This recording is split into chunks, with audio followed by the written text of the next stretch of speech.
Ugh, I'm just so tired. The past couple of months of FGO have been brutal. Just wave after wave of raid bosses who seem to shrug off noble phantasms like they were paper cuts.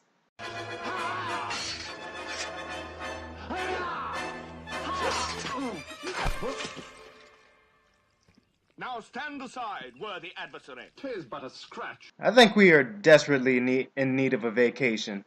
And what better destination than Camelot? Saber's stomping ground. Land of castles, knights, and not to mention pyramids. So, wait, something's not right here. Oh, that makes sense. Well, guess it's time again for another Singularity. With the addition of a new Singularity, we get a new map, and with it, new Ascension materials. So here we have Lamp of Demon Sealing, Chains of the Fool, Meadow of the Great Knight, and the Scarab of Wisdom. Also, new Singularity means more Saint Courts. I believe about 31 of them just for completing the main quest this time around. But if you want those Saint Courts or just itching to find out what happened with our favorite Kohai, it's going to cost you a little over 1600 AP. But enough about that. Let's discuss the new servants we'll get to see. First up, we have the great ancestor, Osmondius. Now, the strongest rider today has an absolute max attack of 15,104 and a max HP of 16,056. His star gen rate, star absorption rate, and NP gain on defense are in the average range of the rider class servants. He has a seemingly low NP gain on attack sitting at 0.59% and a death rate of 30%. His first skill, Charisma B, is a party-wide attack buff lasting 3 turns and capping off at 18%. His second skill is Imperial Privilege A, which has a 60% chance to increase his attack and defense by 40% at max for 3 turns. This means Ozzy can give himself a 58% attack buff on his own, and heal up for up to 3000 HP. If you don't like leaving things up to RNG, his last skill, Protection of Ra A+, takes out some of the guesswork. It will give a charge to the entire party's MP for 20% and increase the party's buff rate by upwards to 40%, pretty much guaranteeing your skills to go off. The list of servants that can also take advantage of this skill include Nikola Tesla, Astolfo, Romulus, Nero, Hans, Caligula, Scathosh, and Helena. Don't quote me on the Helena. His passives include Magic Resistance B to resist debuffs by 17.5%, Riding A+, increasing quick card performance by 11%. Though he does only have one quick card, he already is buff enough as is. Divinity B will also sparkle a little bit of extra damage by adding 175 to the mix.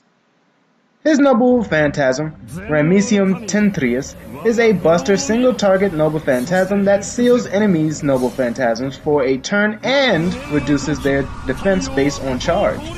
If you are lucky enough to snag a copy of the Tanskin Husbando, it is going to take you some time to get him to max level since you will need a fair amount of the new materials.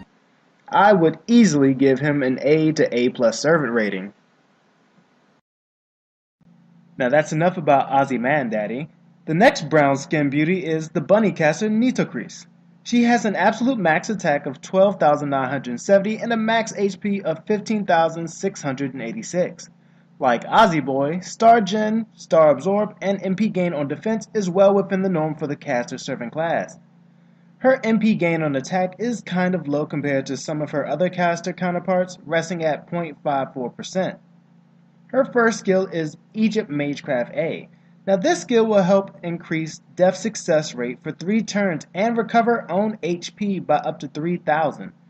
Now it should be noted that this skill is only increasing Nyctocris's death success rate, so it won't help other servants' death skill proc.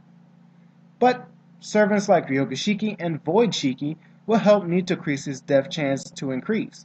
Her second skill is High Speed Divine Word B. This will help alleviate part of her low MP gain by giving her the ability to instantly get her Noble Phantasm at will. And her final skill is Affection of Horus B. This is a gut skill that will last for 3 turns and resurrect her with 2000 HP if at max level, removing any debuffs that might chase her into the afterlife. Her passive skills are Territory Creation A, which will increase her arch performance by 10%, Item Construction B+, increasing her debuff success rate by another 9%, and Divinity B to increase her damage output by 175. Her noble phantasm is Ampu Neb Ta Deshier. It is a multi-target archetype noble phantasm that has a chance to inflict instant death by charge, so you might want to save her first skill until you're about to pop off. Even more so than Ozymandias, leveling her up to max will be hindered since after Ascension 2 she will need primarily all the new mats. Neat Decrease is a decent offensive caster if you were unable to roll Xuanzang. She has decent stats, a nice gimmick, and a smidge of survivability, but her lack of self-buffing and just okay damage output makes me give her a servant rating of C+ to B+, depending on team composition. Yet to see Fate Zero, spoiler alert. Finally shedding that ominous shroud of madness, we have the famous Knight of the Round Table, Lancelot. Lancelot has an absolute max attack of 14,046 and a max HP of 16,051. Star Gen, Star Absorption, MP gain on attack and defense all fall in the simply average class stat for Saber Servant. So, nothing eye-catching there. But his first skill is something to make note of.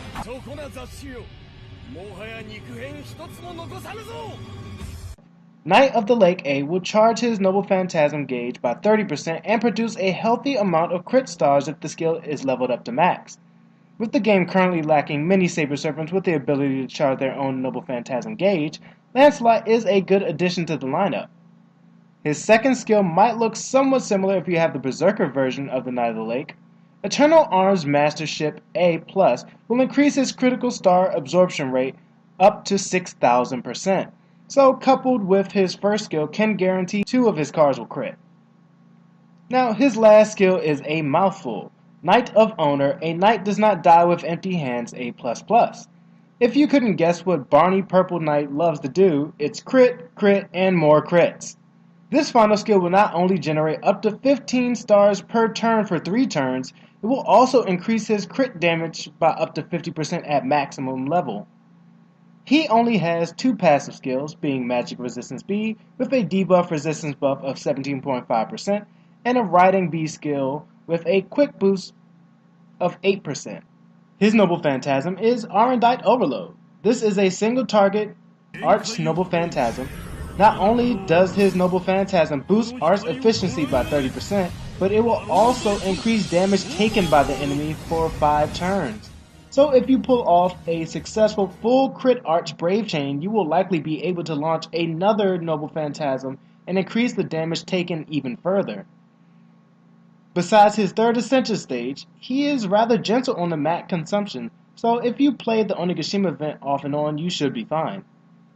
Lancelot doesn't have much sustainability, but he does excel at one thing for Arch build Saber: pump out damage.